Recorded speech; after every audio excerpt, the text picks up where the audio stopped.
नमस्कार, मैं हूं सुशांत सिन्हा। इस वक्त की बड़ी खबर के साथ शुरुआत कर रहा हूं। एलएसी से यह खबर है जहां पर गलवान वैली की, आपको याद होगा कि नई सैटेलाइट तस्वीरें आई थीं और उस पर बड़ा हंगामा हुआ कि चीन ने जमावड़ा लगा लिया है। लेकिन बड़ा खुलासा हुआ है, तस्वीरों में दिख रहे स्ट्रक्चर्स चीन के नहीं बल्कि भारत के हैं। बहुत सारे प्लेटफॉर्म्स जैसे आपके मोबाइल पर, सोशल मीडिया में और टेलीविजन पर तस्वीरों में दिख रहे स्ट्रक्चर्स को चीन का जमावड़ा बताया जा रहा है। लेकिन हमारी जानकारी के मुताबिक ये स्ट्रक्चर भारत के हैं, चीन के नहीं हैं, जिसे हमारी आर्मी ने 15 जून को जो झड़प हुई थी, 15 और 16 जून की दरमियानी रात को, उसके बाद बहुत तेजी से बनाया भारतीय फौज ने। गलवान वैली में भारतीय सेना ने बहुत तेज स्पीड में अपना बिल्डअप बढ़ाया। हमारी सेना ने बड़ी तादाद में अस्थायी बंकर बनाए, जिन्हें आप बंकर नहीं कहते बल्कि फौज की भाषा में संगर कहते हैं। चूंकि मामला हमारी सेना की स्ट्रैटेजी से जुड़ा हुआ है, ऐसे में हम आपको इसके बारे में ज्यादा डिटेल या इससे ज्यादा जानकारी नहीं दे सकते। लेकिन ये वो तस्वीरें हैं, सैटेलाइट इमेजेस, जो सामने आई और कहा गया कि ये जो पिंक देख रहे हैं आप, ये पिंक हिस्सा, ये दरअसल चीन के बंकर हैं, चीन की स्ट्रक्चर्स हैं जो वहां पर चीन ने तैयार कर लिए हैं। और आसपास आपको गलवान नदी दिख रही है। तो इसको लेकर चिंता बढ़ी कि अगर उस दिन जो सारा विवाद हुआ, उसके बाद अगर चीन वहां बिल्डअप कर रहा है, इधर बातचीत कर रहा है और इस बिल्डअप को बढ़ा रहा है, तो फिर तो ये भारत के लिए परेशानी का सबब हो सकता है। लेकिन अब हमारे पास जो जानकारी है वो ये कहती है कि ये चीन के स्ट्रक्चर्स नहीं है बल्कि ये भारत के स्ट्रक्चर है और भारत ने वहां पर संगर बनाए हैं जो परमानेंट स्ट्रक्चर नहीं होते लेकिन बंकर की तरह होते हैं। एलएसी से जुड़ी इस बड़ी अपडेट पर बात करने के लिए हमारे साथ कुछ मेहमान जुड़ रहे हैं। स्ट्रैट न्यूज ग्लोबल के एडिटर इन चीफ और जाने माने डिफेंस एक्सपर्ट नितिन गोखले हमारे साथ मौजूद हैं। हमारे साथ पूर्व लेफ्टिनेंट जनरल एसएल नरसिम्हन जुड़ रहे हैं, जो चीन के टॉप एक्सपर्ट होने के साथ साथ एनएसए बोर्ड के मेंबर भी हैं।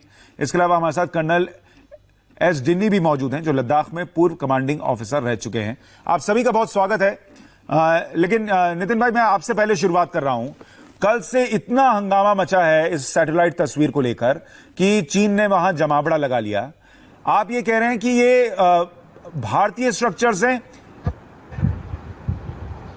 जी, मैंने ये कहा था, कल शाम को मैंने एक रिपोर्ट की थी हमारे वेबसाइट पर, और मैं अभी भी इसी पर डटा हुआ हूं, क्योंकि मेरी जो जानकारी है ग्राउंड से, जो मुझे रिपोर्ट मिली है लोगों से बात करने के बाद, उसके मुताबिक मैं ये कर रहा हूं। मैं सैटेलाइट पिक्चर्स की बात नहीं कर रहा हूं, क्योंकि सैटेलाइट पिक्चर जो होते हैं वो पूरी तरह से इंटरप्रेट करने में उसके लिए काफी स्पेशलिस्ट लोगों की जरूरत होती है। ना ही मैं स्पेशलिस्ट हूं, ना ही मैंने वो सैटेलाइट पिक्चर वो रिपोर्ट करने तक देखे थे।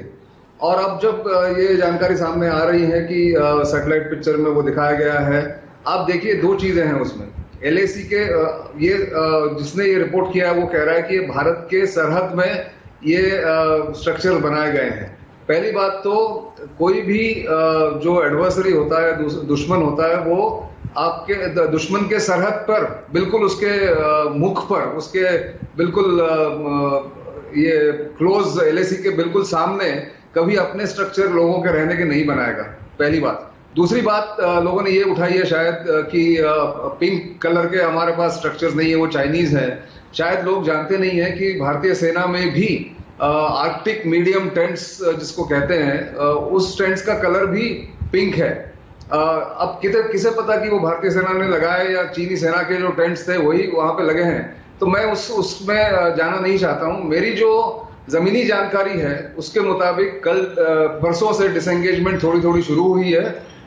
वहां पे एक दूसरे के बारे में शक बहुत ज्यादा है भारतीय और चीनी सेनाओं के बीच में, जो हुआ वो 15 तारीख को उस घटना के चलते। लेकिन ये जो कहना कि उन्होंने वहां टेंट लगाए, बहुत से टेंट लगाए और भारतीय सेना कुछ नहीं करेगी, ये भी मुझे मेरी समझ में नहीं आता है। अगर एक टेंट के लिए 20 जवान और एक अफसर शहीद हुए टेंट उठाने के लिए चीन का, तो अगर ये 20 या 25 टेंट वहां लगा रहे थे, अगर मान लीजिए थोड़ी देर के लिए चीन लगा रही थी, तो क्या हंगामा नहीं हो जाता? क्या भारतीय सेना ऐसे ही हाथ पे हाथ धरे बैठे रहती? ये आप सोचिए थोड़ा सा, जो कॉमन सेंस एक है उसको लगाना चाहिए। और नितिन भाई, इसमें एक चीज और याद रखिए कि ये तब कहा जा रहा है कि ये 16 से 22 के बीच में चीन ने ये टेंट लगा लिया और सब कुछ कर लिया, जब वो शहादत हो चुकी भारत की तरफ और जब सरकार की तरफ से फ्री हैंड दे दिया गया। मतलब जब फ्री हैंड नहीं था तब वहां 20 लोगों की शहादत हो गई, वो टेंट जला दिए गए थे। अब फ्री हैंड मिलने पर इतना स्ट्रक्चर बन जाए, ये कैसे संभव है? नहीं, और फ्री हैंड नहीं था ऐसे नहीं है सुशांत। हाँ। ये भी एक गलत फहमी है। फ्री हैंड लोकल कमांडर को हमेशा होता है और इसीलिए वो झड़प हुई, इसीलिए चीन के लोग भी हताहत हुए उसमें। नहीं, मैं आज जैसे फ्री हैंड की बात कर रहा हूं, जैसे आज कह दिया गया कि आपको अगर गोली चलानी पड़े तो वो भी चलाइए, उससे कंपैरिजन करते हुए मैं कह रहा था। वो तो मुझे पता नहीं है, पर जो भी है वो हुआ और चीन ने सोचा नहीं था कि उतनी भारी संख्या में उनका भी नुकसान होगा। और उसके बाद अगर ये किया है तो मेरे समझ में नहीं आ रहा है कि कैसे हो सकता है। अच्छा, मैं बाकी मेहमानों पर जाऊं उससे पहले एक चीज और स्पष्ट कीजिए। जो ये सैटेलाइट इमेजेस दिख रही हैं और आपके जो सोर्सेज ग्राउंड पर जो आपको जानकारी दे रहे हैं, वो दोनों की लोकेशन सेम है बिल्कुल, तभी आप ये दावा कर रहे हैं? बिल्कुल। देखिए, मैंने इसीलिए कहा कि मैंने वो सैटेलाइट पिक्चर देख के मैंने रिपोर्ट नहीं किया। मैंने रिपोर्ट 4 मामलों पर रिपोर्ट किया था। एक कहा था कि डेप्सांग और डीबीओ में कोई इंट्रूजन भारत की सरहद में नहीं हुआ है, वहां बिल्डअप हुआ है उनकी तरफ और हमारे तरफ भी उतना ही बिल्डअप हुआ है। दूसरा ये कि BP-14, BP-15, BP-17 इन जगहों पर जो फ्लैश पॉइंट्स थे, इन जगहों पर थोड़ी थोड़ी संख्या में डिसएंगेजमेंट शुरू हुआ है और भारत इस बार बहुत सावधानी से इस प्रक्रिया को पूरी करने जा रहा है। मुझे ये कहा गया है कि हम इसको कम से कम 72 घंटे तक देखेंगे कि ये लोग वापस जो गए हैं वो वही हैं या वापस आने की कोशिश कर रहे हैं जो पहले स्थिति थी उसमें। ये देखने के बाद अगली स्टेप ली जाएगी, ये कहा गया। मेरे पूरे रिपोर्ट को आप देखिए, उसमें टेंट का जिक्र करीब करीब अंत में आता है, क्योंकि ये टेंट के बारे में मुझे जो जानकारी है वो मैंने जमीनी सोर्सेज से लेकर ही मैंने कहा था। मैंने सैटेलाइट इमेज के बारे में उसको जानकारी लेने की कोशिश नहीं की थी। मेरी ये जानकारी है, लोगों की और हो सकती है। अब जिस पे विश्वास करना है वो करे। हमारे साथ जनरल नरसिम्हन भी है। सर, अभी आप नितिन गोखले को सुन रहे हैं और जो सोशल मीडिया पर चल रहा है वो तो आपने सुना ही होगा। नितिन गोखले ये कह रहे हैं कि उनकी जानकारी के मुताबिक ये सारा जमावड़ा भारत का है, चीन का नहीं है, और इसके पीछे उन्होंने अपने सोर्सेज की जानकारी का हवाला तो दिया है। वो 2 तर्क भी दे रहे हैं कि सिर्फ पिंक कलर के टेंट हैं इसलिए चीन के हो जाएं, ये कोई मतलब नहीं है। और मैं तो देख रहा हूं अब कर्नल डीनी भी शायद पिंक शर्ट पहन के बैठे हैं, तो अब वो चीन के थोड़े ही हो जाएंगे। हर पिंक चीज जो है वो चीनी थोड़ी हो जाएगी। और दूसरा वो ये तर्क दे रहे हैं कि LAC के इतने करीब जो है वो चीन आकर टेंट बना ले, ये स्ट्रैटेजिकली भी पॉसिबल नहीं है। ये सुशांत जी, आप सही कह रहे हैं कि ये जो है ना, ये एक निटपिकिंग की तरीके से हो रही है। ये एक तंबू उधर लग गया, दूसरा तंबू उधर लग गया। आप ये बात समझिए कि तंबू जो है 5 मिनट में लग सकती है, 5 मिनट में उतर भी सकता है। तो ये बात हमको दिल में रखना चाहिए। लेकिन हालांकि हमको क्या देखना चाहिए कि आप जगह छोड़ दीजिए, हांगकांग को भी छोड़ दीजिए, गलवान भी छोड़ दीजिए, जो गोगरा या कहीं पे हुआ वो भी छोड़ दीजिए। हमको जो सबसे बड़ा चीज कौन सा देखना चाहिए कि इस प्रकार का एक चीन का बिल्डअप हुआ, हमारे ऊपर दबाव डालने का कोशिश हो रही है। इस बात को हमको समझना चाहिए और इस बात को हमको विरोध करना चाहिए, यानी कि इसको अपोज करना चाहिए और किस प्रकार से इसके ऊपर कार्रवाई करना चाहिए उसके ऊपर गौर करना चाहिए। ना कि ये एक तंबू इधर आ गया, वो एक तंबू उधर जा गया। नितिन जी सही कह रहे हैं, वो उनका जो इंफॉर्मेशन है उसके हिसाब से वो तंबू के बारे में तो वो लोग लास्ट में आए, लास्ट में उन्होंने अपना रिपोर्ट में दिखाया वो। तो ये बात हमको ध्यान में रखना चाहिए कि ओवरऑल तरीके से किस प्रकार से चीन ने इस प्रकार का एक बिल्डअप किया और हमारे ऊपर प्रेशर डालने का कोशिश किया, उसको समझना चाहिए और उसके ऊपर कार्रवाई करना चाहिए कि उसको नाकारा करने के लिए। ठीक है कर्नल डिनी, आप तो उस इलाके में सर्व कर चुके हैं। आपने जो ये सैटेलाइट इमेजेस देखी उसमें आपका आकलन क्या था? और जो कहा गया कि ये संगर भारत की फौज ने बनाए, ये संगर क्या होता है? जी, जो संगढ़ होता है वो बेसिकली इसीलिए होता है कि जो एक आर्ड टाइप लेने के लिए, मान लीजिए अगर हमें कोई अंदेशा रहता है कि हमारे ऊपर कोई हमला हो सकता है या इस तरह से कुछ होता है, तो हम एक परमानेंट नहीं होता, एक टेम्पररी टाइप एक कंस्ट्रक्शन होता है जिससे कि हमें आड़ मिल जाए ताकि हम बैठने के लिए, और मान लो कोई अगर कुछ और उससे ज्यादा कोई हादसा होता तो उसका प्रोटेक्शन के लिए। तो ये सिर्फ संगढ़ के बारे में है। जहां तक मेरा इस मामले में जो आपने मेरे से पूछा, वो मैं भी इसी बात से सहमत हूं कि हम क्या है कि ये पूरे जो 50 दिन से जो संघर्ष चल रहा है उसमें एक चीज जो सामने आ रही है वो है सैटेलाइट के बारे में। अब सैटेलाइट को जो जिस तरह से चाहता है, अगर उस तरह से उसको घुमाने की कोशिश भी किया जा रहा है, लेकिन मामला जब ग्राउंड में होता है, ग्राउंड में बहुत टाइम लगता है। एक चीज को मान लीजिए अगर डी एस्केलेशन भी हो रहा है तो ऐसा नहीं है कि हम जैसे ट्विटर पे बैठ के एक ट्वीट कर दिया तो इतनी तेजी से वहां पर भी ग्राउंड पे भी एक्शन होगा। जब एक फैसला हो गया है कि डी एस्केलेशन होगा तो मेरे ख्याल से सबको थोड़ा टाइम देना चाहिए कि भाई अब ठीक है, उन्होंने भी बोला है कि 72 आवर्स के बाद हम रीअसेसमेंट करेंगे। तो 72 आवर्स आने से पहले ही अगर कुछ लोगों ने ये बताना शुरू कर दिया, ये देखो चाइना फिर से वापस आ गया है, यहाँ पर टेंट लगे हैं, बिल्कुल जो जैसे श्री नितिन जी बता रहे थे, अगर एक टेंट लगाने पर इतना बड़ा हम एक्शन ले सकते हैं तो क्या ये संभव है कि इतने 20 टेंट लगा दें और हम कुछ ना करें? तो ये कोई लॉजिक बिल्कुल नहीं है इसमें। और दूसरी चीज मेरा यही सबमिशन है कि आप जब ये प्रोसेस चल रहा है तो थोड़ा सा लोगों को टाइम देना चाहिए। सैटेलाइट इमेज जैसे कि कितने कब लिया था, उस सैटेलाइट इमेज के बाद जैसे जनरल नरसिम्हा ने बताया रातों रात कई बार टेंट निकल जाते हैं, फिर अगले दिन कुछ और बढ़ जाता है। तो मेरे ख्याल से थोड़ा टाइम देना चाहिए। हाँ ठीक है नितिन भाई, मुझे इसमें दो चीजें समझाइए अगर आपके पास जानकारी हो कि अगर कोई सैटेलाइट इमेज आ गई और जितनी हमें दिख रही है उतनी उनको भी दिख रही होगी जिन्होंने ये ज्ञान दिया कि ये सारे चाइनीज जमावड़ा है, तो उन्होंने इसको इंटरप्रेट कैसे किया होगा कि ये चाइनीज दिख रहे हैं या भारतीय दिख रहे हैं, नहीं दिख रहे हैं सिर्फ कलर से? मैं नहीं जानता हूं सुशांत, मैं फ्रैंकली मैं सैटेलाइट इमेजरी का एक्सपर्ट हूं नहीं और मैंने कभी इसको स्टडी भी नहीं किया है। मेरी जो जर्नलिज्म रही है वो हमेशा जमीनी सोर्सेस के ऊपर आधारित रही है और उनके जानकारी के मुताबिक मैं हमेशा रिपोर्ट करते आया हूं। मुझे और एक चीज कहनी है कि अगर प्राइवेट सैटेलाइट ओनर्स या सैटेलाइट इंटरप्रेटर्स हैं, प्राइवेट सैटेलाइट अगर ये सब दिखा रहे हैं, तो क्या भारत के पास सैटेलाइट की क्षमता नहीं है सैटेलाइट इंटरप्रेट करने की या सैटेलाइट इमेज लेने की? क्या एनटीआरओ या आरएनएडब्ल्यू या भारतीय सेना के पास ये क्षमता नहीं है? अगर ये जब टेंट बन रहे थे, अगर मान लीजिए थोड़ी देर के लिए कि ये चीनी टेंट है, तो क्या जब ये बन रहे थे तब क्या हमारे सैटेलाइट वाले जो लोग हैं जो उसको ध्यान देते हैं, जिसके ऊपर ध्यान रखते हैं, सर्वेलेंस करते हैं, वो क्या हाथ पे ऊपर हाथ धरे हुए बैठे थे? क्या तब उसके ऊपर एक्शन नहीं हो सकता था? ये गलवान के क्लैश के बाद 15 तारीख के बाद की बात कह रहे हैं। क्या ये संभव है? आप ही सोचिए, कॉमन सेंस थोड़ा सा अप्लाई करना चाहिए लोगों ने जब ये सब मामलों के लिए वो एक आधिकारिक तौर पर या अथॉरिटेटिवली इसके क्लेम करते हैं कि ये चीन का ही है और भारत वहां से भाग गया है, भारत की कोई स्ट्रक्चर वहां नहीं है। ये हम कैसे कह सकते हैं? अगर वहां इतनी बड़ी सेना लगी हुई है दोनों तरफ से, तो क्या ये संभव है? यही सोचिए आप। अच्छा, लेकिन नितिन भाई इसमें एक चीज और जोड़िए कि चूंकि बहुत प्रोपेगेंडा भी चल रहा है, ग्लोबल टाइम्स क्या कर रहा है वो तो दुनिया के सामने है, लेकिन उसके अलावा भी पर्दे के पीछे बहुत कुछ चलता है। क्या ये सैटेलाइट इमेजेस डालना और उसको अपने हिसाब से इंटरप्रेट करना क्या ये भी उस स्ट्रैटेजी प्रोपेगेंडा का हिस्सा हो सकता है क्या? बिल्कुल हो सकता है। क्या सैटेलाइट पिक्चर के ऊपर कोई दूसरा पिक्चर सुपर इम्पोज नहीं किया जा सकता अगर किसी को करना है तो? मैं ये नहीं कह रहा हूं ये किया हुआ है, पर मैं ये कह रहा हूं ये संभव भी है। तो क्या हम इसको पूरी तरह से ऑथेंटिक मान लें 100%? मैं यही कह रहा हूं कि सैटेलाइट इमेज के ऊपर मत जाइए, आप देखिए कि वहां जमीन पे क्या हो रहा है।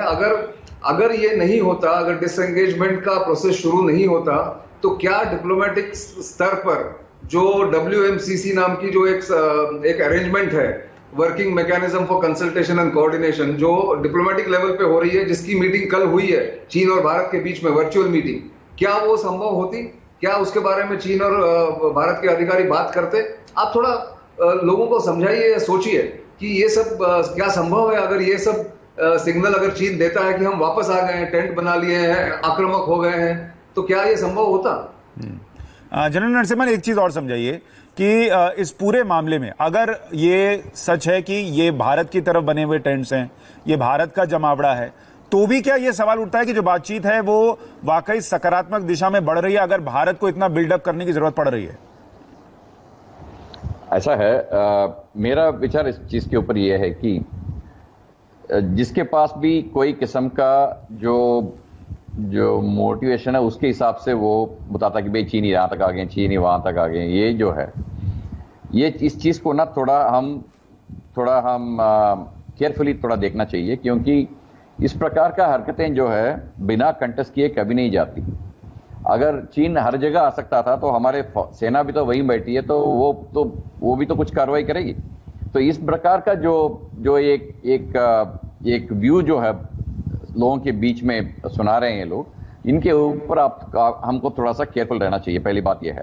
दूसरी बात यह है कि ये कल शाम को जो स्टेटमेंट्स निकली हैं चीन की तरफ से भी, अगर उनको भी आप देखिए, उन्होंने भी यही बोला है कि हम बातचीत के जरिए इस चीज को सुलझाएंगे। तो ये हमेशा दोनों मिलिट्री के बीच में यही रहा है। हालांकि हम लोग एक दूसरे के ऊपर कंप्लेन करते रहे, लेकिन उसके आखिरी का जो पैराग्राफ, अगर आप कभी भी कोई भी किस्म का उसको देखते हैं, कोई भी किस्म का जो प्रेस रिलीज है उसको देखते हैं, तो उसके अंदर यही बताया जाता है कि हम बातचीत के जरिए इसको सुलझाना चाहते हैं, हम बॉर्डर के ऊपर अमन चाहते हैं। इसी किस्म का मैसेज जो है दोनों तरफ देते रहे। तो इससे क्या मतलब निकलता है कि रास्ता अभी भी खुला है। डिसएंगेजमेंट प्रोसेस जो अग्री हुआ 22 तारीख को, उसको हमको एक मौका देना चाहिए, लेकिन हम चौकन्ना रहना चाहिए, उसको मॉनिटर करना चाहिए ठीक तरीके से, लेकिन उसका एक मौका देना चाहिए कि डिसएंगेजमेंट प्रोसेस ठीक तरीके से हो। उसके बाद में बायलैटरल रिलेशंस के अंदर हमने क्या करना है उसके बारे में सोच के उसके ऊपर कार्रवाई कर सकते हैं। ठीक है। कर्नल डिनी, मैं आपके पास आऊं उससे पहले नितिन भाई एक चीज और समझाइए कि हम गलवान वैली की तो बार बार बात कर रहे हैं। शुरुआत में आपने थोड़ा सा बताया था कि पैंगोंग लेक, जो गोगरा हॉट स्प्रिंग, देपसांग, यहां पर भी बिल्डअप की बात है। वो क्या अलार्मिंग है? उसको लेकर आपके पास क्या इंफॉर्मेशन है? देखिए, अलार्मिंग तो ये निर्भर करता है कि कौन इसको देख रहा है, कौन इसको असेसमेंट कर रहा है। क्या हमारे लिए अलार्मिंग है? सिविलियंस के लिए जरूर है। क्या आर्मी के लिए अलार्मिंग है? मेरे ख्याल से नहीं है, क्योंकि आर्मी ने उतनी ही संख्या में, इंडियन आर्मी ने उतनी संख्या में लोग वहां तैनात किए हैं, वहां डिप्लॉय किए हैं, तो वो जानते हैं कि भाई उसको कैसे टैकल करना है। तो मेरे ख्याल से वो आर्मी के ऊपर छोड़ देना चाहिए। दूसरी बात, मैं बार बार कहते आ रहा हूं, और कर्नल डिनी मेरे साथ कई प्रोग्राम में आ चुके हैं, और पहले हमारे ही प्रोग्राम पे आए थे फिंगर का, उन्होंने पूरी तरह से जैसे खुलासा किया था फिंगर एरिया का।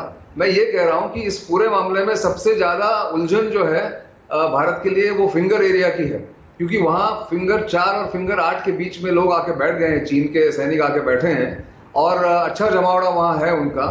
उनको वहां से कैसे हटाया जाए, और जिसको कहते हैं स्टेटस को, जो 4 या 5 मई के पहले था, उसको कैसे रिस्टोर किया जाए, इसके ऊपर भारत ज्यादा ध्यान दे रहा है। बाकी जगह पे धीरे धीरे डिसएंगेजमेंट होगा, बाकी जगह पे भारत स्ट्रांग पोजीशन में है, और भारत किसी भी चीज का किसी भी चीनी चाल का मुकाबला कर सकता है, ऐसा मैं समझता हूँ। फिंगर में भी कर सकता है, बट फिंगर में वो आके बैठ गए हैं, इसलिए वो एक थोड़ी सी चिंता की बात है। उसके ऊपर डिस्कशन कैसे होगा, इसके ऊपर मेरे ख्याल से ज्यादा ध्यान दिया जा रहा है। और उस बातचीत में भी 22 जून को जो बातचीत हुई, उसमें भी फिंगर एरिया पे सबसे ज्यादा बातचीत भारत की तरफ से हुई। भारत ने अपने आर्ग्यूमेंट्स आगे बढ़ाए, इतना मैं जानता हूं। इसलिए फिंगर वरीसम है, फिंगर अलार्मिंग है, पर उसको कैसे सुलझाया जाए, ये शायद उसके लिए मैकेनिज्म है। हम थोड़ा उसको, हमें वक्त देना चाहिए और थोड़ी प्रतीक्षा करनी चाहिए कि इसका सोल्यूशन एक रिएक्शन कर्नल डिनी का भी ले लेता हूं, चूंकि आप उस इलाके को समझते हैं। कर्नल डिनी, आपके हिसाब से जो नितिन कह रहे हैं कि फिंगर 4 फिंगर 5 के बीच का इलाका सबसे बड़ा अभी टेंशन का मुद्दा है, या फिर जो बाकी डेपसोंग की हम बात करें, डेमचौक की बात करें, गोगरा की बात कर रहे हैं, उनको लेकर भी भारत को चिंता होनी चाहिए? नहीं, मेरे ख्याल से नितिन जी जो बता रहे हैं, सबसे पहले दिन से हम यही कह रहे थे कि जो इनका मेन मुद्दा जो था वो पैंगोंग के जो फिंगर एरिया में ही था। और जिस तरह से उन्होंने अपने आप को वहां पर अभी जो तैनात किया है, मैं ऑक्यूपाई नहीं बोलूंगा कि उन्होंने कोई कैप्चर किया, अपने आप को तैनात किया है टेंट वेंट लगा के, वो एक चिंता वाली बात है। क्योंकि उन्होंने फिंगर 4 से लेकर फिंगर 8 के बीच में तमाम टेंट और बाकी जो चीजें लगाए हुए हैं। तो ये इसको हटाने के लिए ही जो चर्चा हो रही है, उसमें सबसे मेन जो फोकस इसी में रहेगा। बाकी सब में भी चर्चा होगी, लेकिन इसमें फिर ये भी समझाइए कि अगर आप लोग कह रहे हैं फिंगर 4 और फिंगर 5 के बीच का जमावड़ा सबसे बड़ी टेंशन है, क्यों है? अगर चीन यहां से पीछे नहीं जाता है तो भारत के लिए क्या समस्या खड़ी होगी? दर्शकों को यह भी समझ में आना चाहिए। ओके, मैं बताता हूं कि क्यों उसमें। देखिए, जैसे आप गलवान का मानकर चलिए, गलवान में क्या हुआ था? गलवान में जो क्लैश हुआ था वो LAC पे ही हुआ था ना। हम उनके एरिया में गए थे, मतलब वो हमारे जो 100 मीटर या कुछ आके उन्होंने एक टेंट लगाने की कोशिश की थी, लेकिन उसके आगे कुछ नहीं हुआ था। बट पेंगोंग में क्या है, हमारी और उनके बीच में 8 किलोमीटर का ये जो विवाद स्थल है, हम फिंगर 8 तक जाते थे, 8 तक जाते थे, वो फिंगर 4 तक जाते थे। आज जिस तरह से वो बैठे हुए हैं 4 से लेकर 8 के बीच में, हमारा पेट्रोल जो है वो 4 से क्रॉस करके फिंगर 8 तक नहीं पहुंच पा रहा है। तो ये जो 8 किलोमीटर का जो एरिया है वो अभी चाइना ने अपने पास बैठा हुआ, मानना है कि ये विवाद वाला जगह है, लेकिन जब तक वो उठ के वहां से ना जाएं, हमारा पेट्रोल जो हम जहां तक हम मानते थे अपना एलएसी है, वहां तक नहीं जा पाएंगे। ये मेन प्रॉब्लम है। और जहां तक मेरा ख्याल है, इसमें भी मैं इसको एक चीज और बता के मैं रुकता हूं सुशांत जी। मुझे पूरा यकीन है कि इसका भी एक हल आएगा। मैं क्यों बोलता हूं इसका हल आएगा, क्योंकि जिस तरह से वो आकर बैठ गए हैं पूरा दुनिया को दिखाने के लिए कि भाई हम यहां बैठ गए हैं, पूरा टेंट लगाया है, वो बहुत ही मतलब बहुत बड़े स्केल पे है, इसको छुपाया नहीं जा सकता। गलवान मान लो जैसे छोटा सा चीज है, 100 मीटर आगे जाके टेंट लगाती है तो शायद फिर भी वो पकड़े ना जाए, लेकिन यहां 8 किलोमीटर के पूरे एरिया में आकर बैठे हुए हैं पूरा दुनिया को दिखाने के लिए। तो मेरे ख्याल से ये एक मैसेजिंग है, और ये मैसेज जब हो जाएगा चर्चा के बाद, अपने आप वो पूरा अप्रैल महीने के जैसे था स्टेटस को में वापस जाएंगे। नितिन गोखले, एक बात ये भी समझाइए कि जब हम चर्चा कर रहे हैं, आप कह रहे हैं डेप्सोंग, डेमचौक, गलवान वैली, इन जगह पर जमावड़ा है, और फिर जब अभी हम कर्नल डिनी को भी सुन रहे थे, आप भी कह रहे थे कि वो फिंगर 4 और फिंगर 5 के बीच आकर बैठ गए हैं, तो ये जमावड़ा है और आकर बैठ गए में फर्क क्या है फिर? देखिए, ये बड़ा कॉम्प्लिकेटेड मामला है। जमावड़ा जो है उनकी तरफ है, सरहद, उनके सरहद में है, वो लाइन के उस तरफ है, जो भी लाइन आप मानते हैं लाइन ऑफ एक्चुअल कंट्रोल, जो कि एग्जिस्ट नहीं करती है। ये भी मैं आपको बता दूं, दर्शकों को बता दूं कि लाइन ऑफ एक्चुअल कंट्रोल रेखांकित नहीं की गई है, ना ही किसी नक्शे पे, ना ही जमीन पे। इसलिए चीन कहता है ये हमारी लाइन ऑफ कंट्रोल है, हम कहते हैं ये हमारी लाइन ऑफ कंट्रोल है। जो भी हो, बहरहाल जो उनकी लाइन ऑफ कंट्रोल है उसके उस तरफ उसके पूर्व में उनका जमावड़ा है, और हमारी लाइन ऑफ कंट्रोल के पश्चिम में हमारा जमावड़ा है। ये ऐसे बहुत जगह हुआ है। फिंगर में जो एक डिस्प्यूटेड एरिया कहा जा सकता है, या एरिया ऑफ डिफरिंग परसेप्शंस कहा जा सकता है, क्योंकि फिंगर 8 तक हम पेट्रोलिंग करते थे, वो फिंगर 4 तक आते थे, और जो बीच वाला इलाका है फिंगर 4 और 8 के बीच वाला, ये दोनों के कंट्रोल में है, ऐसा समझ सकते हैं। अब पिछले 50 दिन से चीन ने हमारे पेट्रोलिंग पार्टी को वहां जाने से रोका है, फिंगर 8 तक। इसीलिए ये कहा जा सकता है कि वो उसके ऊपर आके बैठ गए, कंट्रोल ले लिया है। पर ये कहना कि ये भारत की जमीन है और भारत की जमीन वो उगल गए हैं या वो ले गए हैं, कब्जा कर लिया है, ये भी कहना थोड़ा सा लाजमी नहीं होगा, क्योंकि ये डिस्प्यूटेड एरिया रहा है। इसके ऊपर कंट्रोल अभी तक क्लियर नहीं है कि किसका हो सकता है फाइनली जब सेटलमेंट होगी। ये फर्क है। ठीक है, यानी अब जो स्थिति है बहुत हद तक लोगों के समझ में आई होगी कि क्या हालात बने हुए हैं। और जब हम ये चर्चा करते हैं कि वहां पर चीन ने अपना जमावड़ा लगाया हुआ है, तो जाहिर सी बात है उस जमावड़े को वहां पहुंचाने के लिए सड़कें बनाई गई हैं। उस जमावड़े में वहां पर उनके अत्याधुनिक हथियार भी शामिल है जो वहां पर पहुंचे हैं। और लेकिन नितिन गोखले बार बार ये कह रहे हैं कि आप इस चीज को ध्यान रखिए कि ये जो सैटेलाइट इमेजेस हैं, एक तो वो भारत की तरफ की हैं, भारत ने भी जमावड़ा लगाया, दूसरा भारत ने भी तैयारी की है। इसलिए जहां पर अगर जमावड़ा है भी तो भारत के लिए कोई बहुत चिंता की बात नहीं है, ये वो बात बार बार कह रहे हैं। इसमें कुछ और आप जोड़ना चाह रहे हैं कर्नल डिनी?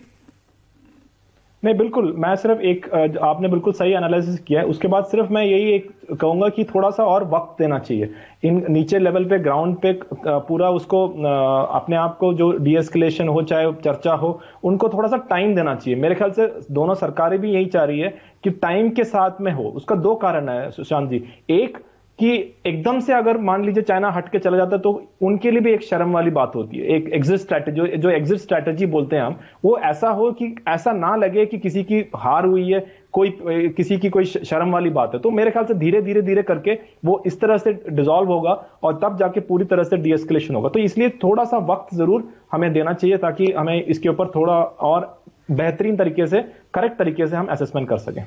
ठीक है, यानी जैसे कभी कभी हम वो देखते हैं सर, गली मोहल्ले में भी लड़ाई हो जाए तो 4 तुमने बुलाए तो 6 मुझे भी बुलाने हैं, और दोनों तरफ जमावड़ा जब लगे कि बराबरी का मामला है तो फिर एक दूसरे को हाँ ठीक है चलो मैं भी जा रहा हूं तुम भी जा रहे हो वैसी कुछ स्थिति जो है वो रहे, ताकि नाक किसी की न कटे। आप कह रहे हैं वैसी स्थिति, और इसलिए थोड़ा वक्त दीजिए, चीजें सुलझ जाएंगी। और जो नितिन गोखले कह रहे हैं बहुत इंपॉर्टेंट है, हर मैप को देखकर सवाल पूछना मत शुरू कीजिए, पहले उस मैप पर सवाल उठाइए कि जो वो कह रहा है वो ठीक भी है भी या नहीं, और जो कुछ लॉजिक है उस पर वो ठीक बैठता भी या नहीं। आप दोनों का बहुत शुक्रिया इस पूरी चर्चा में हमारे साथ जुड़ने के लिए।